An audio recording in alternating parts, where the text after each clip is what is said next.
And good morning. It's 7:04 on this Tuesday, July 2nd. It's time to head to Studio B for Coleman and Company. Well, hello, everybody, and welcome. Here we are on a Tuesday, July the 2nd. We welcome you to our program brought to you by Vanderbilt Wilson County Hospital. Tracy Pope is here this morning, Director of Community Relations. Good morning to you. Good morning, Coleman. Everything going well? It's going well. Enjoying the summer and the weather and family and friends. So, yeah, it's been a great... The month of June just flew by. It did, that's for sure. Do you get off July 4th if all is going well? Absolutely. Absolutely. Now, you know, I'm not one of the clinical workers that's in the hospital. So we do have a lot of colleagues that work on July the 4th, you know, 24/7, all year long. But I do get off on July the 4th. Well, good. We will be off here. And again, today is July 2nd. Let me do this before I forget. Today is my son Clark's 54th birthday. Happy birthday, Clark. He lives near Kokomo, Indiana, works in Kokomo.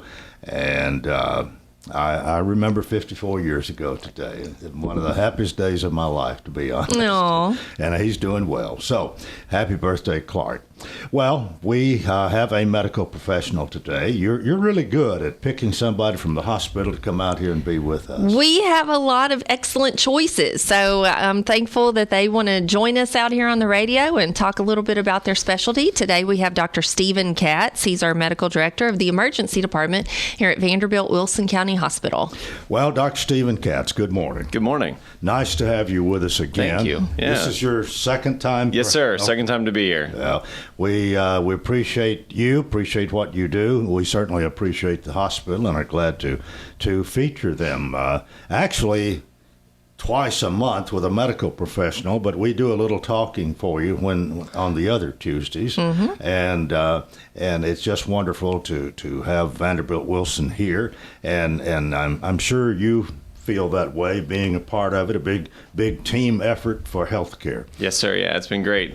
We've really loved building the hospital and making it shine out here in Wilson County. Well, tell us a little bit about yourself, growing up, if you would, where you're from, if not from here. I don't think you're from here originally, right? Born and raised in Memphis, Tennessee. Memphis? Yes, well, sir. You're a Tennessean anyway. All right. Yeah. Well, when did you decide the medical professional is what you wanted to do? I think as a kid. Really? Yeah, I always really wanted to go into medicine. My mom was a pediatric ICU nurse before me and my brothers were born.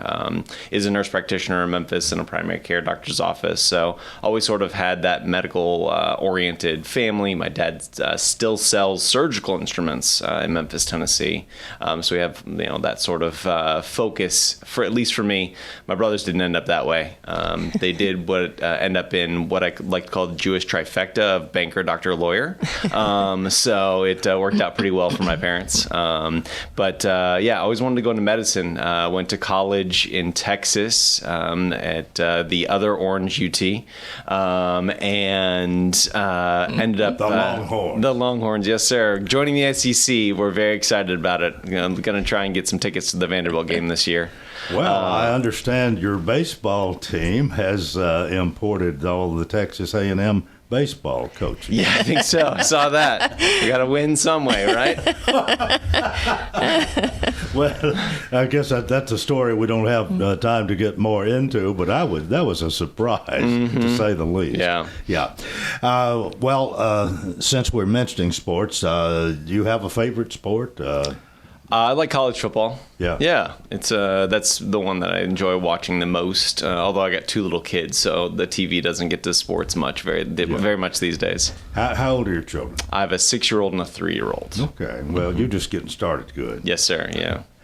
Well, let's talk about your study, and you went to college in Texas, and then medical school in Texas, and then left Texas and went to Missouri to St. Louis for residency at Barnes Jewish Hospital with WashU in St. Louis, and was there for 4 years. Did a chief residency program. So we do a 4-year program, but during that 4th year we do additional training to help sort of help run the program for the residents, and then left Missouri, went back to Texas, worked there for 3 years, and then we've been in Nashville for just over 8 years. We moved here back in 2016. What got you to Nashville?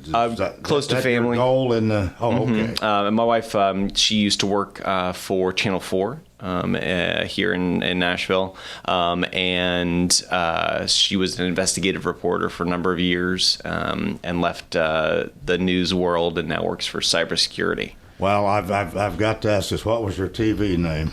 So Lindsay Bramson was her TV name. So she was one of the investigative reporters. Worked with Jeremy Finley on Channel 4. Okay, all right, but not anymore. Not anymore. No, she escaped that world, fortunately. Oh, well, I have to say I'm a Ford fan, but there's been a number of them over the years. They've had some really good people. I'm sure she was one of them. Yes, sir. Yeah, I think so. Well, so you come to Nashville and you come to Vanderbilt. What were you doing when you came here? So originally I worked in the community in Nashville, and joined Vanderbilt just over almost exactly 4 years ago, actually. We took over the emergency department contract at Vanderbilt Wilson County in July of 2020, right in the midst of COVID. We have just sort of continued to grow our capabilities there at the emergency department over the last 4 years. And when you say we, it's the Vanderbilt University Medical Center. And the Vanderbilt Medical Group, yeah. Department of Emergency Medicine. Don't want to dwell on this, but how difficult was the COVID? It was different, to say the least. Different. It was quite a strain on the emergency department. It changed our outlook in terms of how we sort of managed the flow through the emergency department. It still has its repercussions these days, but it's all been mostly positive after a lot of stress and negatives, for sure. Well, have you been the medical director for the emergency department ever since you came to Lebanon? No, sir. For the last 2 years. I took over just over 2 years ago, and have really truly loved it. The hospital, the people, the staff, everyone in Wilson County has been wonderful. We truly love the facility and want to continue to offer what we can for the community in Wilson County. Approximately how many people do you supervise? So we have a core group of about 11 physicians and about 7 or so advanced practice providers, nurse practitioners, and PAs. That's who I help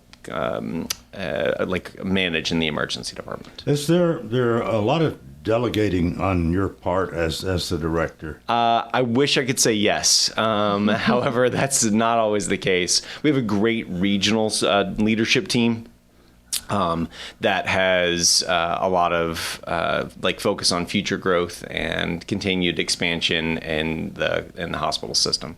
And really what I've seen transition is, our emergency department working with our hospitalist group and the way that they work together collaboratively to admit patients when needed and handle emergencies when needed. And that's something that in typical community hospitals, it's really a push-pull. But when we had the transition to the emergency department with Vanderbilt University Medical Center, and then we transitioned our hospitalist group, it's really been a collaborative effort that has raised the acuity of our patients that we're able to handle and that we're able to take care of and that we see. Well, what can a patient expect when they come to the emergency department? So first thing, obviously, if you're concerned, the number one thing is to call 911, right? Before we even consider coming to the emergency department. Because if you're not safe to drive or you don't know what's going on, there's someone that will come to you and get you checked out, right? And they'll transport you. But if you are able to transport yourself, you show up and then come into the lobby. We'll check you in.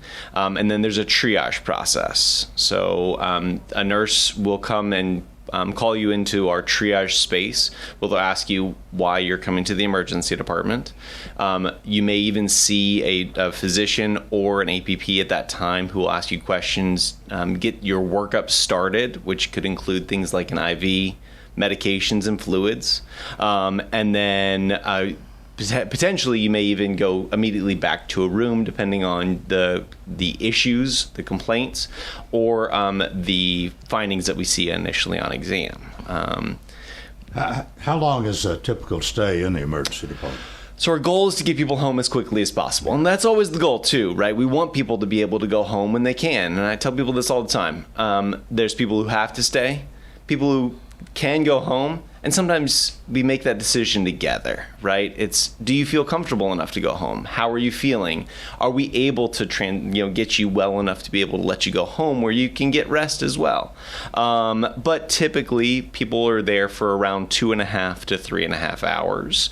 That's the average length of stay. It's a little bit longer if you have to be admitted to the hospital, but it could be a little bit faster also if you get to be discharged home. Well, if a person's considering going to the emergency department, what should they bring? So I always tell people, bring your cell phone charger. Make sure you have that with you, because unfortunately you'll probably need it. A blanket, because it's cold there. A good book, or your iPad that's got some streaming services would also be helpful. And then your medicines. A list of your medicines, pictures of your medicines, and the names of your physicians is always really helpful for us, because in a lot of cases we've never met. And we want to know as much about you in a quick time frame as possible. Okay, if one is admitted to the hospital, what does that mean? So being admitted to the hospital, as Tracy mentioned, is a collaborative effort with our hospitalist services. So the hospitalist services, which is the Inova group, they work with the hospital and take care of the patients who are admitted to the hospital. So that means staying overnight. And there's different lengths of stay for everybody. So you may only stay one night, but you may have to stay several days depending on how of a critical condition you're in. There's also a trauma surgery service who will admit patients to the hospital for people who fall and have a broken rib or a broken leg before surgery for pain control, etc. Being admitted means a whole number of things, and it means that we're going to focus our additional care on you while you hopefully continue to get better. Okay, we need to take a break right here. Our program presented by Vanderbilt Wilson County Hospital, and this is Coleman and Company, FM 98.9. And let's see what's happening on the roadways. It's all brought to you by our friends at Bates Ford. Get a battery installed on most vehicles, $149.95. Bates Ford, 1780 Franklin Road. Now at traffic, here's Chuck. Good morning. A couple of accidents getting some attention. One's going to be in Goodlettsville, 500 block at Cartwright Street. The other one in South Nashville, 4900 block at Lindbar Drive, right near all those apartments. Traffic's increasing on 24 westbound up through the Antioch area, coming in right now from Murfreesboro and Rutherford County. Hey, Havenly Showers is your curbless shower specialist. Transform your bathroom with a tub to curbless shower conversions. Log on today, havenlyshowers.com. I'm Commander Chuck with your on-time traffic. Renewal happens here at Lebanon Center for Rehabilitation and Healing. Lebanon Center for Rehabilitation and Healing has experienced new leadership and a new atmosphere. Same location in the heart of Lebanon, 731 Castle Heights Court on the Castle Heights campus. Lebanon Center for Rehabilitation and Healing is providing 5-star clinical outcomes to short-term and long-term care residents. Call 615-444-4319 for a tour and to experience the new culture. Renewal happens here at Lebanon Center for Rehabilitation and Healing.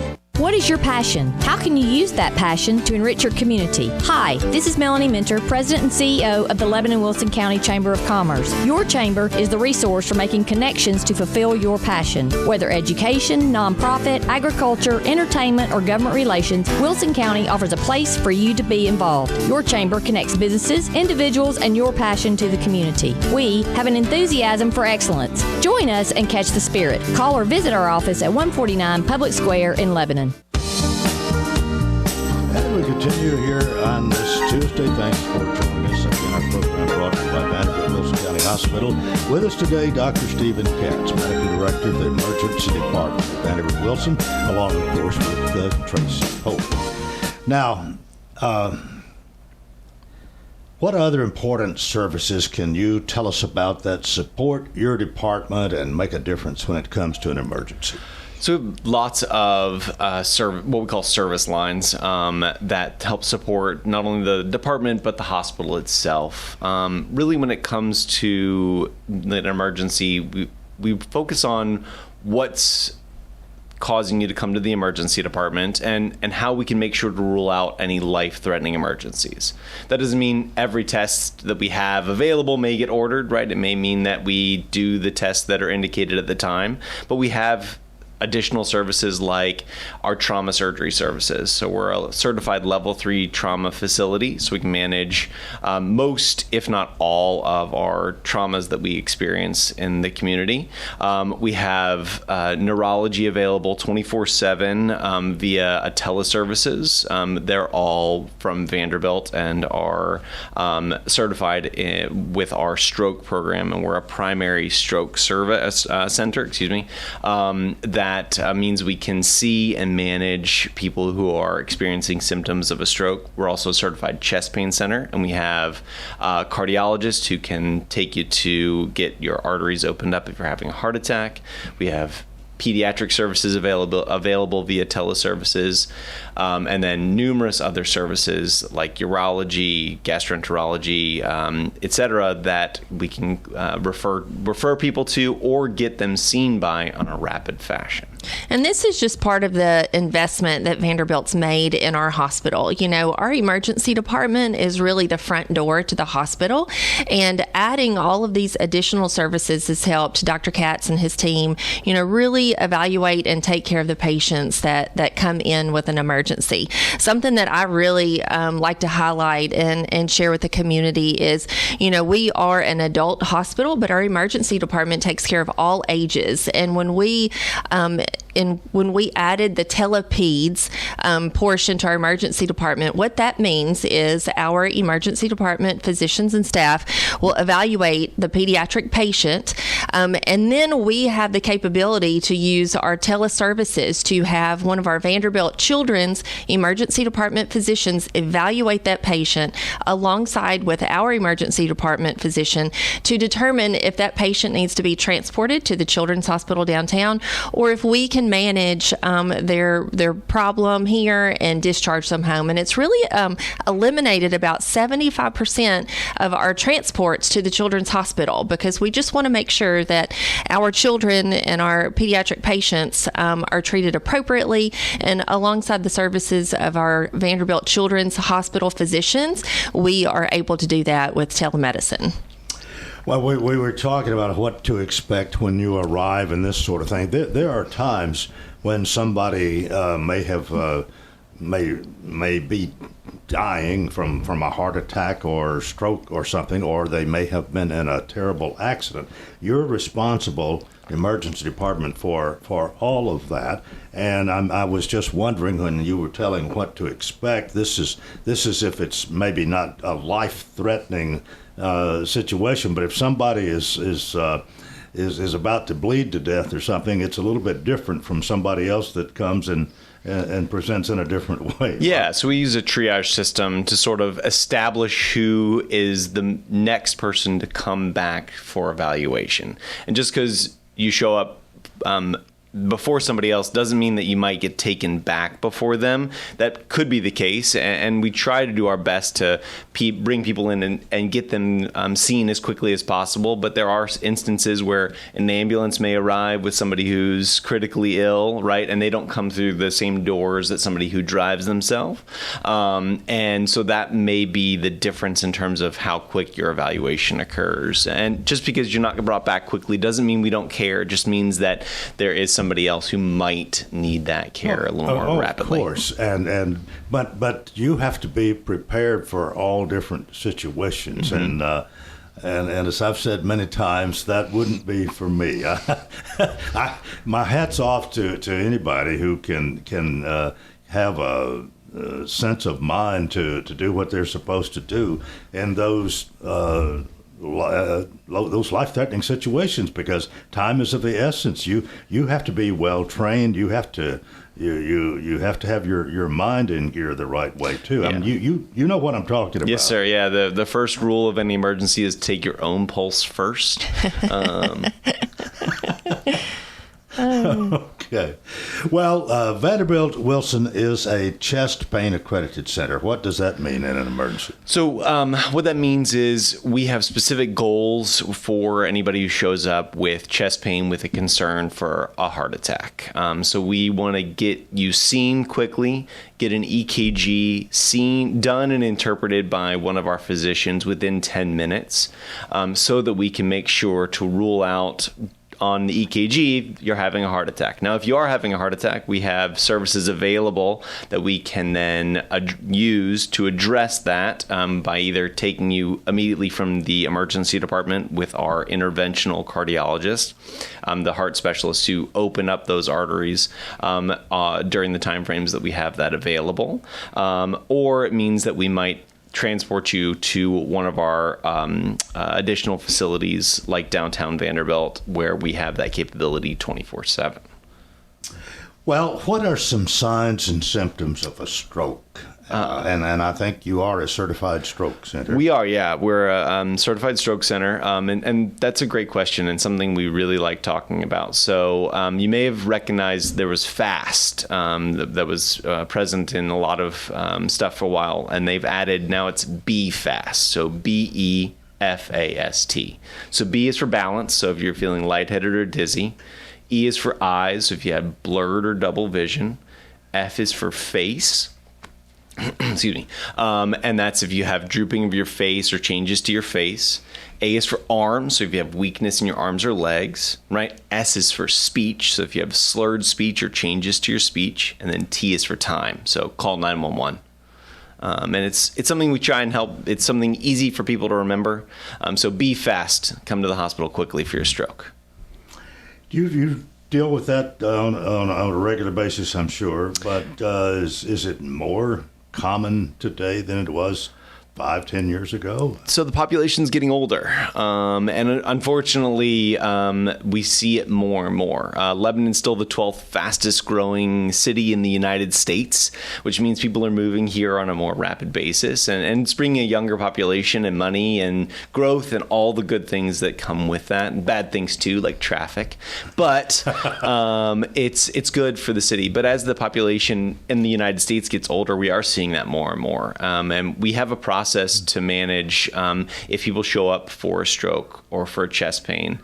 We have those processes in place, and we have a whole system that's been built out to make sure that if you show up with that concern, then we have the care streamlined as much as possible, because we know things like the more time we spend delaying your care for a stroke, the worse outcome you'll have. So we try and make sure to get you to the CAT scanner within 10 minutes.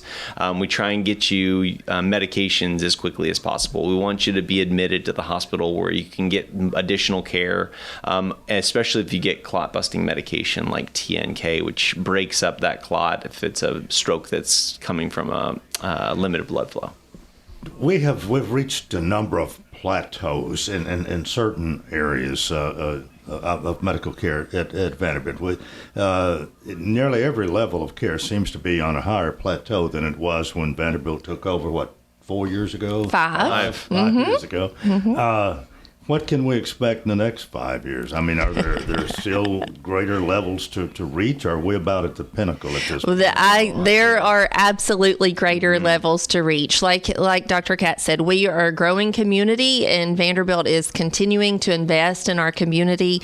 We are not done by any means, and are excited for our future. So yes, we are continuing to invest and grow, and that includes the emergency department, I guess. Yes, too. sir. Yeah, we have lots of plans still for the emergency department, including improving and our triage process to help make sure we can see people as quickly as possible, try and get people through as quickly as possible. We know we want people to come to the emergency department when they need to, not just when they have to. And that's 24/7. including the 4th of July. Yep, they'll be there. Well, we got about a minute and a half here, but is the 4th of July, is that a time when you expect a little more emergency care to? Yeah, every holiday is a little bit different. With people out on the lake and the things they'll be doing during the day, there's always the possibility of injuries that occur. You got to be prepared. We're ready for anything. Yeah. Okay. Yeah. And check the moon if it's a full moon. I mean, that always changes things. Well, Dr. Stephen Katz, we've enjoyed having you today. You are the medical director of the emergency department at Vanderbilt Wilson. Thanks for being with us. Thank you. And Tracy, thank you for being here and for another good program. Yes, thank you, Coleman. Have a happy and safe 4th. And Dr. Katz, the same to you, whether you're on call or relaxing. Thank you very much. Well, that is part 1 of Coleman and Company, and again brought to you by Vanderbilt Wilson County Hospital. Stay with us for more right here on FM 98.9. And let's see what's happening on the roadways. Thanks to Absolute Kubota, high performance, high horsepower, 0% financing is still a thing.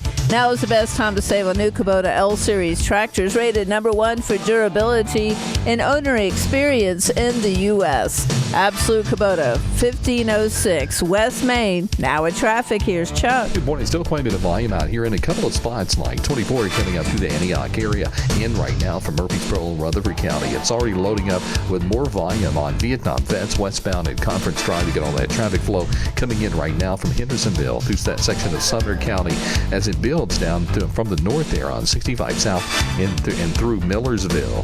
Hey, Nash Painting is a non-franchise painting company. Mention this ad, get a 10% discount. Call Nash Painting today, 912-2288. I'm Commander Chuck with your on-time traffic. Welcome to Hearthside Senior Living, Lebanon's unique senior living community designed for seniors to age in place, all within a safe, comfortable, and Christian environment. Beautiful retirement homes designed for an independent lifestyle with maintenance-free living. Hearthside Senior Living also continues the excellent tradition of assisted living for those seniors who need additional services. Hearthside Senior Living, an independent retirement community and assisted living community, all on one campus in the heart of Lebanon. Call 615-443-1994 for a tour. Where a patient starts their cancer care matters. And here, that means Vanderbilt Ingram Cancer Center, Wilson County. It's Vanderbilt level care without making the drive to Nashville. From screening to diagnosis to treatment and recovery, patients can get all the care they need right here close to home. So now, having the best care team and most advanced treatment is closer than ever. Vanderbilt Ingram Cancer Center, making cancer care personal. Sunshine will continue for today with highs in the lower 90s. Clear tonight, lows around 70, and then a slight chance of afternoon thunderstorms for our Wednesday, highs remaining in the mid-90s. This weather forecast brought to you by Walker Auction and Realty, professional auction and real estate services. Get top dollar for your home, land, or personal property. Log on to MikeWalkerAuctions.com. They know auctions. With your Severe View forecast, I'm Storm Specialist Drew Richards. We welcome you to part 2 of Coleman and Company. It is a Tuesday. Tuesdays at this time, we feature Sean Dozier, Executive Director of Hearthside Senior Living. And actually, I guess we really could say we feature Hearthside, but Sean is their representative and always does a good job telling us what's happening. So good morning. Good morning, Coleman. I hope everybody has a great 4th of July. We're going to have a great few days at Hearthside. We've got several things planned over the next few days, so I'm looking forward to being with the residents and looking forward to some time off, and it's going to be a great few days. But yesterday, Coleman, we had our survey. You know, I've been talking about that. We've been waiting several years, actually 2 years, for the state to come back to give us our annual survey. You know, they come in and they look at all of our books, they look at all of our rooms, they look at everything, our nursing charts, and I'm just glad to report today that we had zero deficiencies, zero concerns, and that's 2 times in a row now that we've had zero concerns when it comes to clinical or anything related to nursing or anything related to the residents. So I'm just glad to report that we had zero deficiencies. You don't get that very often in a community, so I'm glad to report that. So they didn't have anything to complain. Nothing to complain about. She came in about 7:30 and left about 4, and she said here, sign this piece of paper. There's no deficiencies. I'm out of here. So I signed it and got her out of there. So that was a good thing. And that's really great. It's great. You know, our team does a great job, and we had everything prepared for her when she walked in, and she didn't have to wait around for it. She didn't have to look for it. We just kept bringing it to her. And when you know, I always tell the board when if something happens to me, there's a notebook on my desk with all the survey-related information in it, and all they got to do is just give it to the person, and it's all there. And I think that's a great testament to our community. It's a great testament to our staff. It's a great testament to our residents who always put on a good face for the the state surveyors when they come in, and to have zero deficiencies 2 times in a row is a great thing for Hearthside. Yeah, it really is, and something to be proud of, something you kind of hang your hat on. And it does. It's not. It means you and the whole team are doing your job right. I think so. I don't want to be too braggadocious about it, but because I've been in this industry long enough that something could happen today. So, but over the last 2 years, they've looked at our books and they haven't found any deficiencies, which is fantastic. On another note, Coleman, that day I met with a family that was looking at one of our independent living homes, and I'm meeting with them again today at I think 2:00 to hopefully get that contract signed, so we'll get that house sold, and we'll have all of our houses sold again. I tell everybody, and I've told you several times, that we have a long wait list for the independent living community, and I'm glad the folks that looked at it are going to purchase it today. Well, how many units? We have 30 homes. We have 27 3-bedroom, and we have 3 2-bedroom homes, and both are very popular. Both have a long waiting list, and I'm hoping to build a few more here in the next couple of years, and I think those will go very quickly. You basically full in assisted living? We're full in our assisted living. We have a few in rehab. Hopefully get them back pretty soon. But we've got a good waiting list there as well, and just things are going well, and looking forward to, again, as I said earlier, a nice couple of days. What's 4th of July like? You do a little celebrating. You at least acknowledge it's our nation's anniversary. Absolutely. Of its birth. We have several veterans in our community, and we honor them. We'll have a couple of things tomorrow that we'll do before the 4th, and then a lot of them go out, with their families on the 4th.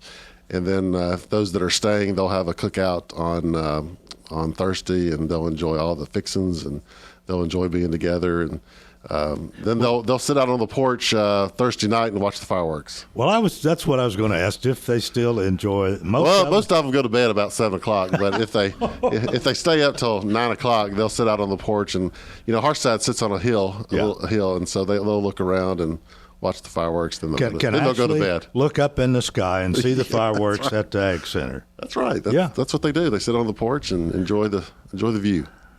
Well, that's good to know. Not a bad place to watch it. And it's not in the backyard, so there's not a lot of noise to contend with. No, our side is we just have a tranquil place there at our side. Well, are you ready for okay. I'm ready. David, you mentioned your son had a birthday today, right? Well, David Brooks has a birthday today, and I want to wish David Brooks a happy birthday. Ligon and Bobo, they do a great job, and he's been a great friend to us over at Hearthside. Well, David Brooks, I think, is a wonderful person. He is. And probably does a lot in the community and for people that he doesn't get much credit or notoriety about. You're exactly right. Well, Sean, always good to see you. We certainly appreciate you being one of our advertisers, and this time on Tuesday belongs to you. Well, I enjoy being here, and if I can, I'll always be here. All right. Well, have a good one. Thank you, Coleman. Have a good 4th. I guess having been affiliated with the Nashville Super Speedway, you're glad to hear of a good race over there. I watched the race on Sunday, and of course it got delayed a few maybe an hour, maybe 90 minutes, but they got the race in, and I always enjoy watching how that has come to fruition over the years, and I don't miss it. I don't miss being out there all the time, but I do like watching it. And you can just say, hey, I helped start that. I did. Well, you're doing a great job at Hearthside, and congratulations on the good deficiency-free survey. All right. Okay. We'll see you next week. Thank you, Coleman. All right. Sean Dozier, Executive Director, Hearthside Senior Living, 215 Castle Heights Avenue North. You go by and see him, but you can also also call him at 615-443-1994. We're 21 and a half for the hour, and my guest this morning is Josh Major. And if that doesn't ring a bell with you, let me say that Josh Major is the new director of the James E. Ward Ag Center. Josh, good morning. Good morning, Coleman. And Thank you for having me. I think you're one of three brothers of Roy and Diane, children of Roy and Diane Major, right? That would be correct, Coleman. Well, congratulations on being named director. You were interim director for a little while, I believe, following the death of Quentin Smith. And we'll get into all that in a minute, but I've got to say that, of course, your mother, Diane, is a great member of the Ag Hall of Fame committee. I guess it's a committee, the people that do that each year. And your father is Roy, and y'all have been in the dairy. Growing up, you were in the dairy business, right? And three of you boys, and your mother and father, and I mean, you have a lot of cows to milk. You don't just milk them when you get ready. It's when they get ready. You have to be there pretty much, and it's a very confining job. That's kind of what you grew up with, right? Yes, sir. That is correct, Coleman. My family still does milk about 200 cows out on Canesville Road, and that is something that has to be done 365 days a year. Twice a day. It doesn't matter if it's Christmas morning, Sunday morning. That is something that has to be done. And since I've taken over at the Ag Center, I've not been near as involved with the farm, as I was before, but I still help out when I can. Yeah, but that's kind of what you grew up doing, I guess. Did you do that as soon as you started milking cows? As soon as you were big enough? Well, the farm there, my parents started milking in 1977. Well, when did you worked with Quentin Smith at the Ag Center for a while, right? Yes, sir. When did you actually start? I started in January of last year, Coleman. So I've been there, about a year and a half. Well, what prompted that? I mean, were you necessarily looking for a job? Was Quentin looking for somebody to come in and help? What was the situation? Well, Quentin had actually approached me quite some time ago. Several years back about coming to work for him, and we just never. It seemed like the timing was never right, and the last time that he did, there was some things going on, and it was just it seemed like a good fit, and of course, Quentin, one thing that he and I definitely have in common, was our work ethic. Quentin was. I'm sure was at the Ag Center probably 80 hours a week, and I knew that it would be something that would be very time consuming. Yeah. Whenever we got together and kind of came to an agreement, I came to work for him then. Well, yeah, and I do know, too, that if he saw a piece of paper out on the ground and he's in his truck, he stops the truck, goes and picks it up, and he wanted that place clean. Well, there is no question about that. If it was his farm or at the Ag Center, either one, he has always been that way. Okay, I want to go back a little bit. You did at some point. Growing up, begin to milk cows and involved in the dairy and all that. But you went to Southside Elementary, didn't you? Yeah, yes, sir. I sure did. At Lebanon High? Lebanon High, yes, sir. Okay, what did you do after high school? After high school, I went to Western Kentucky, is where I went to college. So I'm a hilltopper, and graduated from there in 2001. What did you study? Well, I got a degree in agriculture. Okay. Yes, sir. What was that like in college, and in any particular specialist to your degree or whatever? Well, I mean, I had a wide variety, as far as my major. I took several agronomy classes, as well as animal science, related, and also some ag business. Okay, and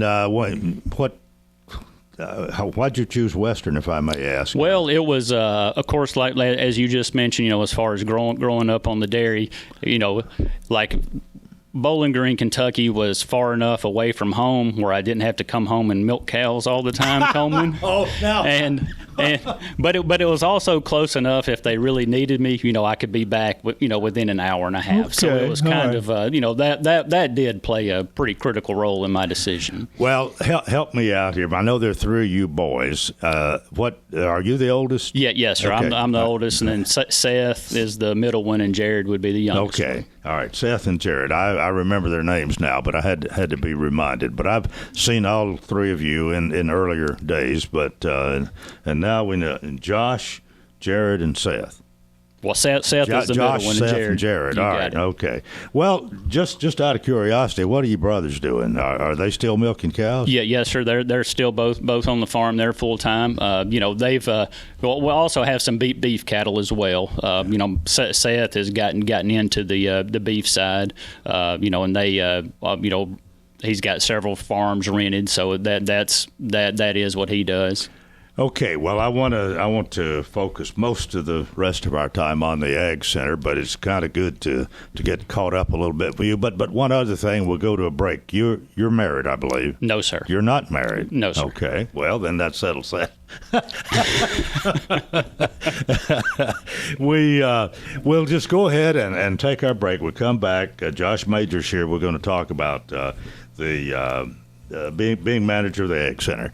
This is Coleman and Company, FM 98.9. And let's see what's happening on the roadways. Thanks to Bates Ford. Excuse me. Get a regular oil change, $39.95 up to 5 quarts oil. Tax and disposal, $17.80 Franklin Road. Now at traffic, here's Chuck. Good morning. There's a couple of wrecks still getting some attention out here. One in Jolton in the 6,000 block of Clarksville Pike, trying to move a crash out of the intersection there at Harding Place at Hillsboro Pike at Forest Hills. It's heavy now, but it's moving for the most part here on 24 westbound, passing Bell Road, coming in from Antioch as that traffic continues to build out of Murfreesboro, Rutherford County towards Nashville. Hey, whether you need a new roof repair or just a roof inspection, Independent Roofing Specialist has you covered. Check out their website, irsroofs.com. I'm Commander Chuck. You're on time traffic. The cozy warmth after coming in from a chilly, pink-cheeked morning walk. The perfect man cave temperature to kick back and watch the big game. When the weather turns cold, a new Rheem heating system will surround your family in total comfort. Are you feeling it?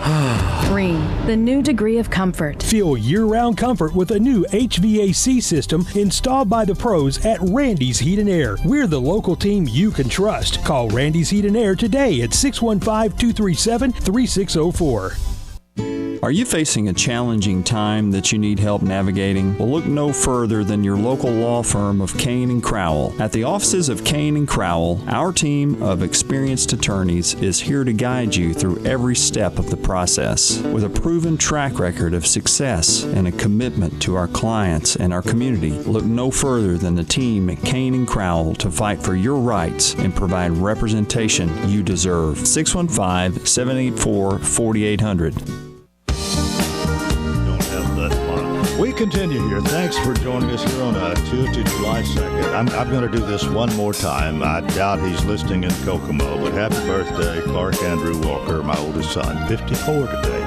And we have Josh Major here. Josh is the new director of the Ag Center. And the rest of our time here, Josh, I want to, you had some time to get familiar with this when you and Quentin agreed you were going to come aboard. And was this maybe in the back of your mind that one of these days Quentin would not be there and you would take over? I mean, was this kind of what you might have been hoping would happen eventually? Well, Coleman, obviously, I don't think that anyone could have, forecasted the way that, that things kind of played out. As far as, my plans going into that, obviously I expected, Quentin to be at the Ag Center for a long, long time. So that, honestly, was that something, in the back of my head, not really. I just, that was, honestly, no, that was not something in the back of my head.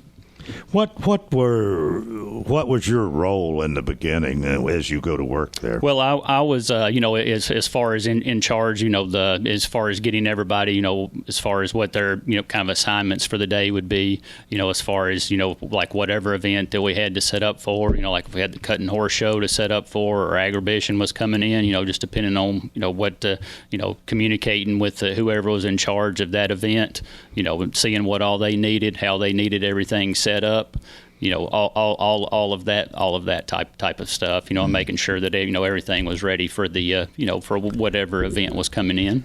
Well, now that Quentin is gone and you're the director, it's all on your shoulders now, and there's quite a bit to be responsible for. Your employees there. Do you have an assistant? Or you pretty much it at the moment? I currently, there is not an assistant currently, Coleman. But the one thing that I would like to say, that Quentin had a phenomenal, staff in place. The team that we have, out there at the Ag Center. We got a, phenomenal group there that a lot of people that have been there for a while, and we have a really good team out there. Miss Donna Bain, who is the marketing director out there and has been with the, been at the Ag Center for a long time. She's the glue that holds everything together out there. I'm thinking you might be the fourth director that she's worked with. Did she work with Mr. Joe? I don't think so. Okay, Coleman. well then Larry and Quentin, and now you. Correct. Yeah. But she's a phenomenal lady, and definitely an asset for the for the county. Well, I know Donna, and I couldn't agree more. Well, that I tried to talk her into coming down here with me this morning, Coleman, but I couldn't talk her into that one. Would have loved to seen her. Good. Okay, so how many people do you actually have working with? Well, we have six full-time employees, and then of course Miss Donna. And then we have Brenda Bowen and Teresa Piles. They do a great job as far as our maintaining our buildings. Making sure everything is clean for everyone whenever they come in for their event.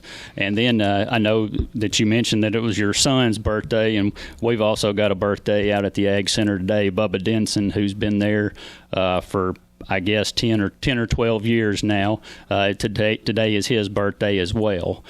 So he's also been out there a long time. Bubba Denson. Denson. Happy birthday, Bubba Denson. There you go. Right. And Leslie Denson, he's the caretaker out there. He lives there on the grounds. Been there quite a while. And then we got as far as our other full-time folks, we got Josh Halbert and Alex Kelly.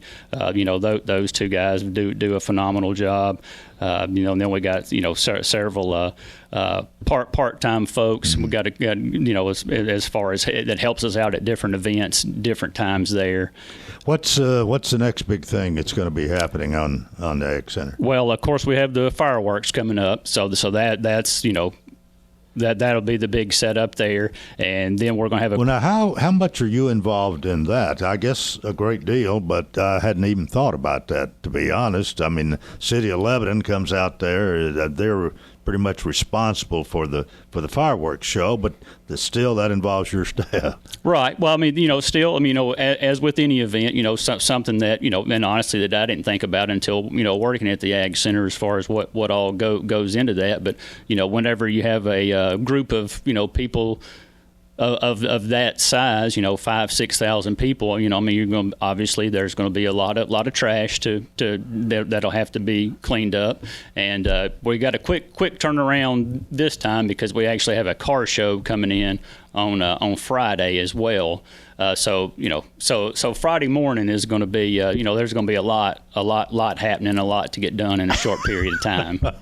and there's so much of that the average person doesn't probably think about as to the transition from one event to the other and what all has to be done. And in this case, a lot of cleaning up. It might not be such a big cleanup job, but it's something else. I guess there's something to consider just about every time you go from one thing to another there. Well, absolutely. Just like this past weekend, we had the the state beef expo was in there. We had 508 head entered for that, and so yesterday we were up there getting the stalls tore down from that. And this Saturday we have the Independence Barrel Bash, which is a big barrel racing, so we'll have several hundred horses up there this weekend for that. So it's as far as getting there's a lot that goes into it as far as the arena's rolled down for the cattle show, and then you have to work it up and get it ready for the horses to run, and also the stalls. Well, Josh, are you involved in securing getting these events? Are you marketing? You part of the marketing for the Ag Center? Well, yes. I mean, Miss Donna and I are, obviously, working together. Obviously the events, now, are events that were in place. I mean, like currently, we're booking stuff, out 27. Okay. Well, now, of course, we've got the Farm Bureau Expo there, and Gail Hellam is responsible for it. And there are times that somebody may come in here and rent the whole thing, and you all work together in those situations. But there is a distinction. I mean, you're responsible, and you and Donna work to do things pretty much that's outside the expo center, as I understand it. And Gail does the things that are there within the center itself. Is that basically the way it works? Yes, sir. That would be correct.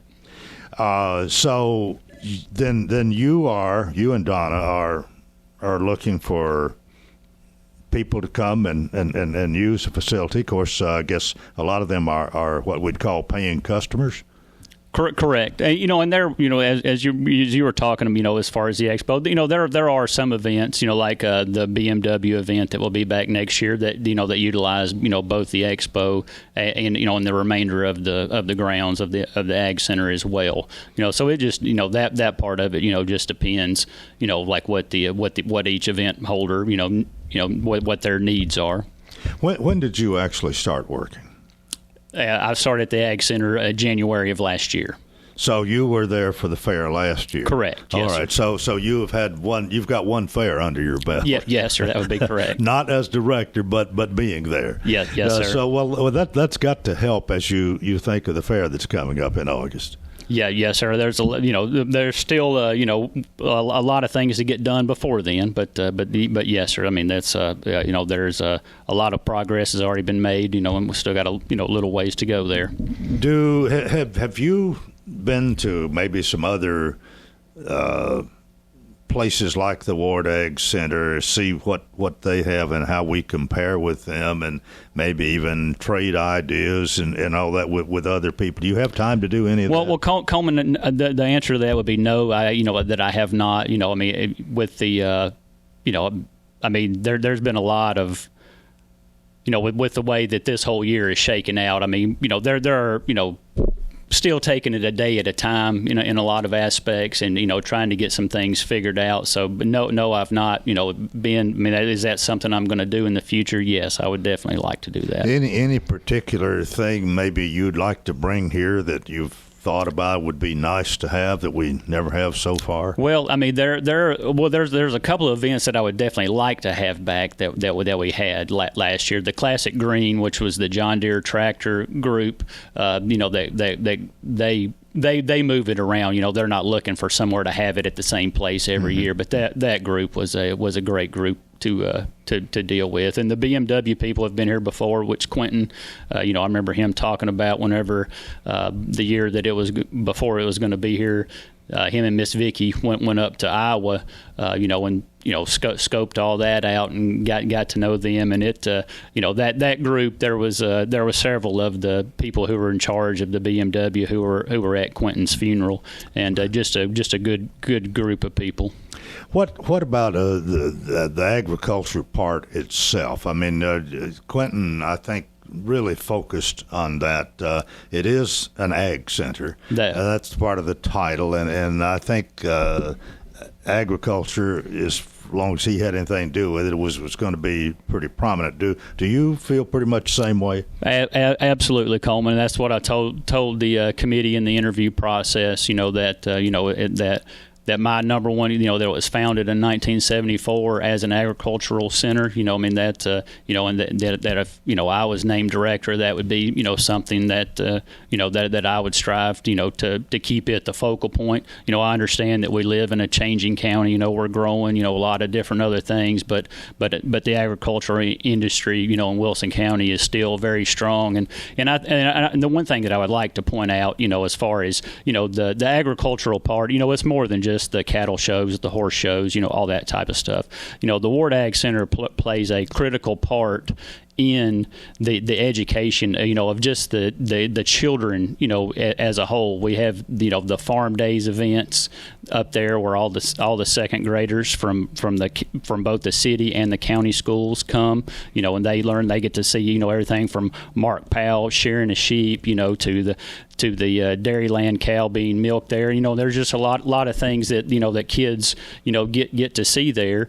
And, and also we have, there's always some type of 4-H contest, meeting, something of that nature going on. We have regional FFA contests that are there. So there's, as far as, the amount of the education, it just has touched, multiple, generations, of youth in Wilson County.